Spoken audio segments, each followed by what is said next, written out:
aldri nerver for noe som helst. Jeg stort sett uredd.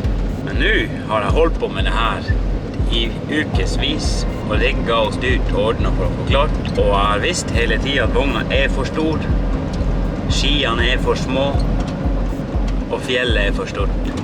Jeg gleder meg til å prøve. Det her blir artig. Og det kan gå rett vest øyeblikkelig. Det kan gå bra. Jeg forventer ikke at det skal gå bra. Jeg forventer ikke at det her skal gå bra. Men jeg er helt klar for å prøve. Det kan gå galt ned fra parkering. Det kan gå galt i første store hopp. Det kan gå galt hvor som helst. Det kan gå galt i skråninga. Det kan gå galt over kneka. Jeg har enda ikke prøvd å ha vogna etter skuteren. Jeg aner ikke hvordan det her skal gå.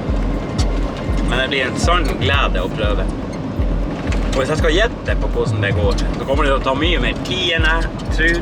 Det kommer til å ta mange timer mer. Det kan gå hele dagen bare å få den vogna opp. Men hvis vi begynner å plage som står fast, da vet ikke jeg hva vi gjør. Da er det bare retrett, jeg vet ikke. Kan hende det ender med at de må bare la være å kjøre den så langt innover som jeg hadde ment. Målet er å få den hele veien inn. Det blir artig. Jeg ser virkelig frem til det her. Og hvis det går bra, da har jeg en skikkelig camp langt inne på vidda. Går det ikke bra, så har jeg et problem. Det kan jo ligge et gå helt bra der også. Men jeg tror ikke det. Jeg tror ikke det her kommer til å gå bra. Men vi prøver! Her da er det bare å sette skiene på og rulle av gårde.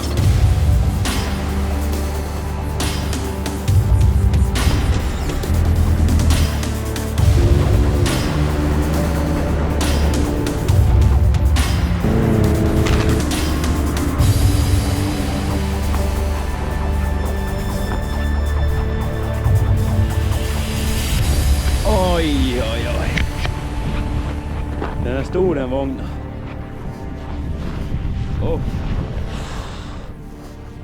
Ja, den er stor. Ja. Vi får se. Jeg har bare testet det her en gang før, hjemme på parkeringsplassen med grus under skiene. Da fikk jeg fint til å trekke vogna først opp på de her rampene, og så videre på skiene. Det ble et lite hakk verre her når det var is og sne under. Til slutt så knøt vi skiene fast i en skuter for å holde igjen. Og da fikk vi til. Med god hjelp så lar det seg gjøre.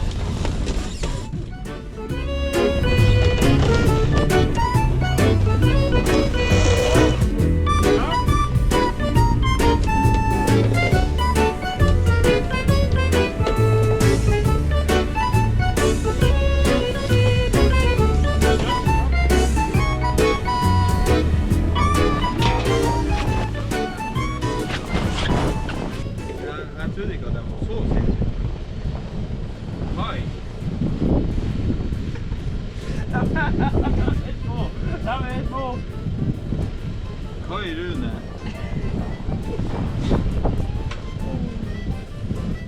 Får du panikk det? Ja. Du kan jo gjøre litt matematikk. Regne på mørkt, legge på den der. Ja, men ja. Har du ikke sett det her selv? At de er så små, ja? Ja. Nei, jeg har ikke sett det. Jeg kan ikke forstå det. Men den ligger i garasjen. Ja. Han lager den i hvert fall underhold. Der skal han. Det er jo veldig kult for det. Ja.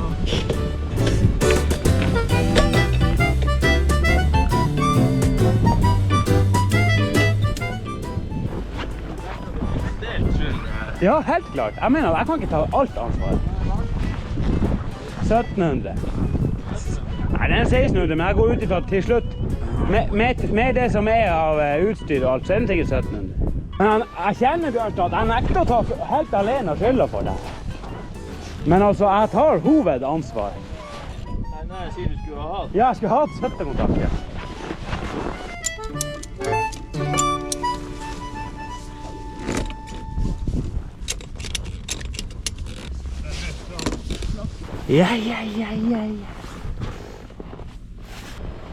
Ja. Det kommer trua frem, hæ? Små langrenns.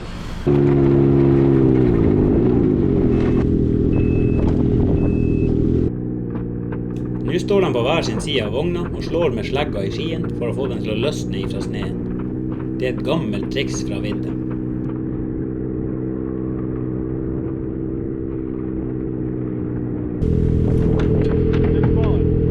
Jeg tror vi bare tar bilen med en gang. Og kjører den litt bort i morgen. Det tror jeg bare.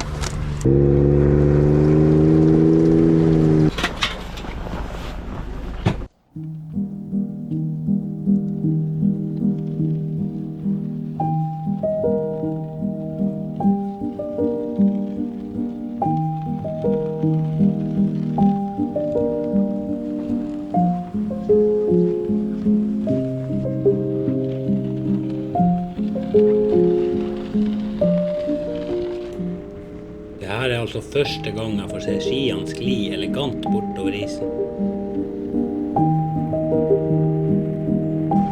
For et vakkert skue å se. Mitt kunstverk som nylig var en fjern drøm. Rett og slett vakkert.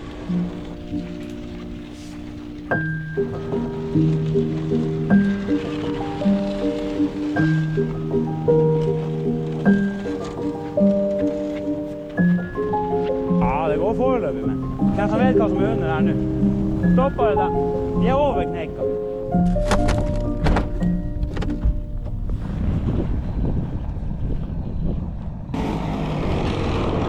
Tenker du å knyte den fast noen plass? Ja, da kan jeg sikkert bare bytte ut. Jeg skal ikke høre meningene til folk lenger. Jeg skal bare begynne å menge meg med folk som ikke stiller spørsmål til noe av det jeg har funnet på. Og der, etter alt slit, blod, svette og tårer, var vi klar til å starte.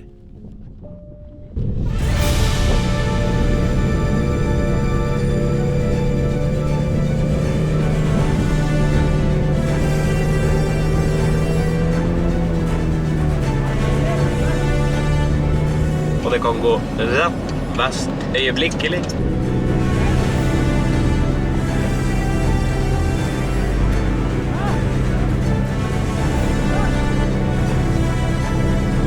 Det kan gå galt ned fra parkering.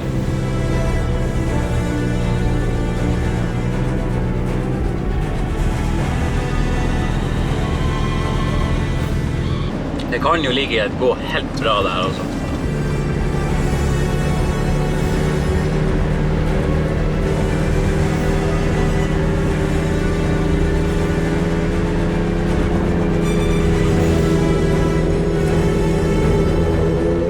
Jeg tror ikke det.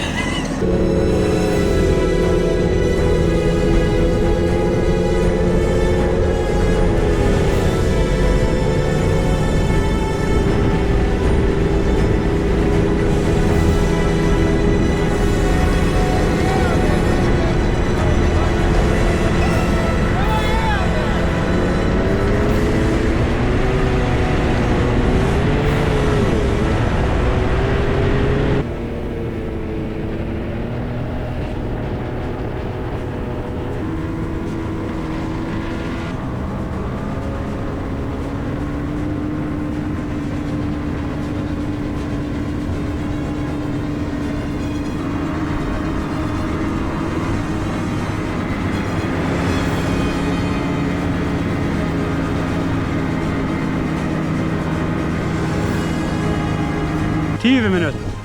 Det var 20 minutter. Det var ikke mye.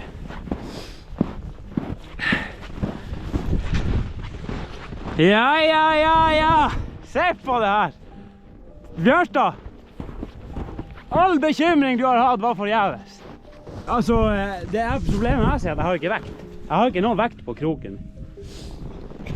Det er ikke noe... Så når det begynner å humpe der bak, så fer hele skutet min. Jeg har ikke nått styring. Men det var stort sett når du fiklet med kameraet. Ja, det var det. For eksempel når vi kom opp den der, før bekken der. Så pøffa bare. Vogna ville være rett frem der. Sånn at når du begynte å trekke meg den veien, og vogna begynte å pøffe meg, så jeg for bare sånn. Jeg hadde ingen styr. Litt skummelt å holde med det kameraet. Ja. Nei, det ser ikke ut som å være medieansvarlig. Det var klart å hoppe langt vekk. Ja. Når du kjørte forbi oss. Ja, den var ikke touchet i bakken hele veien opp her. Nei. Ja. Åja, denne skien, den tilter inn. Det er jo... Akkurat her, det varierer. Åja, den vandrer. Ja. Nei, men det gikk jo utrolig bra der. Langt forbi mine forventninger. Jeg hadde aldri trodd det her skulle gå så bra. Men ned fra parkeringen var det gikk veldig. Vi hadde jo veldig god kontroll der når vi bare steg. Det er ikke så bratt. Nei, Det det er litt bratt det her. Fy grisen hva det gikk der. Jeg hadde aldri trodd at det skulle gå så bra. Hvor den sideveis når vi for før backen der, i skråen? Ja, litt. Men styrehjernene fungerer jo bra. Ja.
Ja, søkken.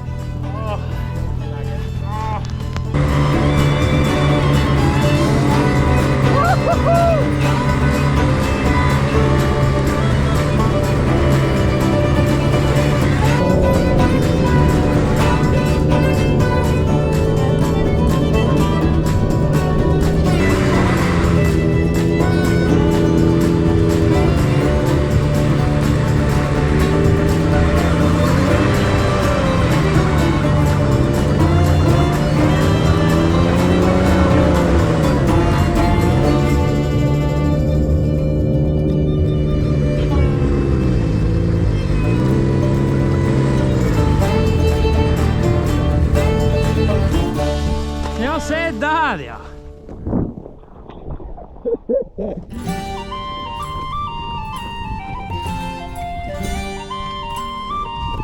Det gikk jo bra.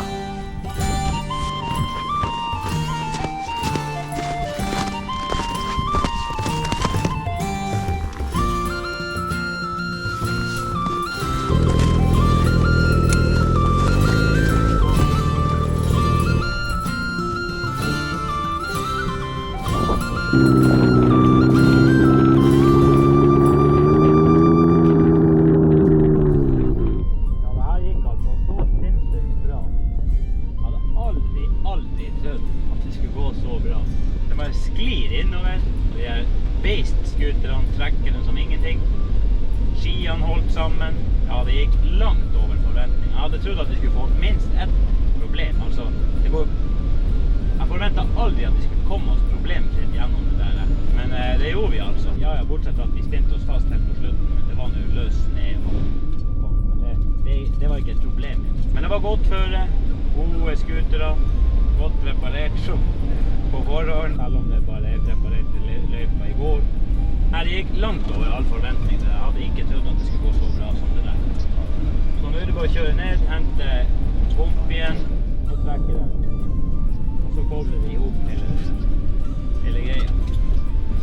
begynne å nyte livet på fjellet.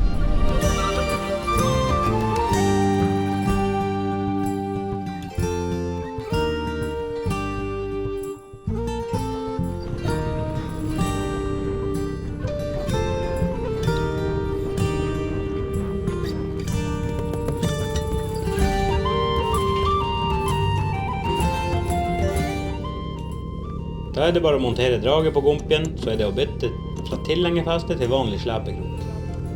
Så har vi jo heldigvis firkantfeste, så det går veldig fort og greit.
Nå demonterer vi draget, så setter vi i gang og trekker det her sammen, sånn at det står som det skal.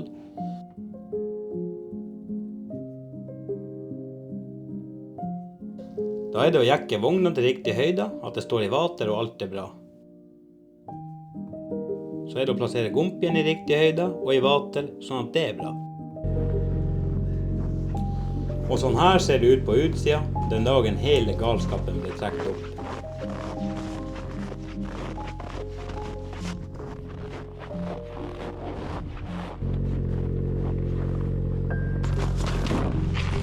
Og sånn her ser det ut på innsida, den dagen hele galskapen ble trukket opp. Alle ting strødd utover, rattkjelker og utstyr.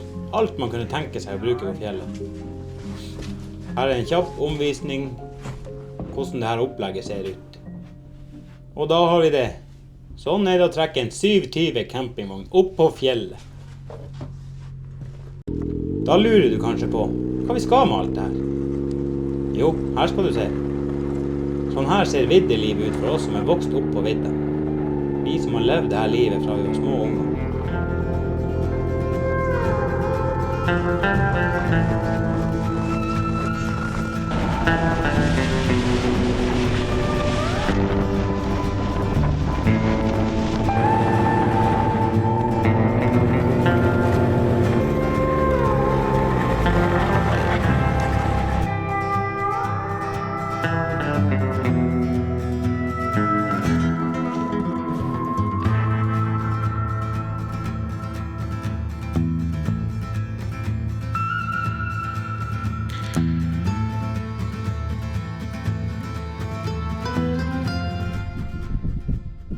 Ola kom frem. Da sitter jeg ute og nyter morgenskaffen mens ungene er inne og spiser frokost. For et nydelig liv. Våkne opp til det her. Hver eneste helg. Jeg kan ikke tenke meg noe bedre å gjøre. Da skal jeg straks ut og sjekke snikene. Kanskje vi har fått fisk.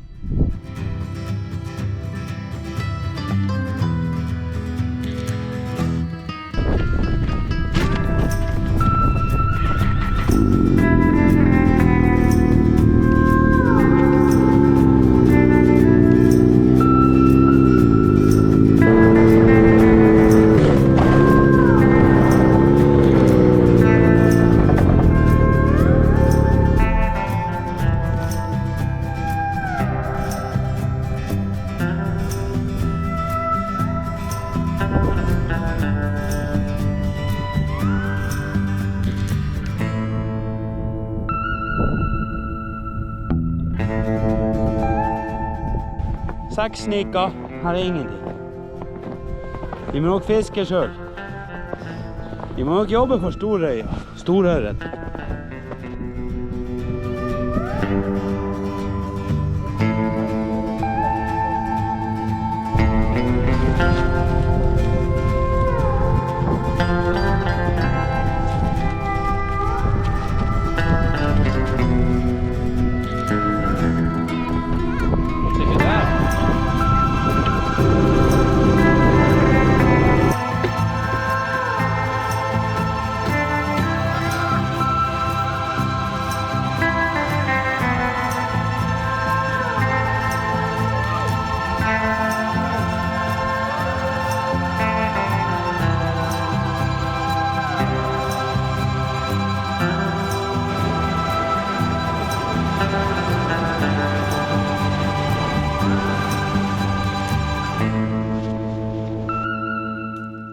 Da skal jeg benytte anledningen til å takke alle som har hjulpet meg å gjennomføre dette prosjektet.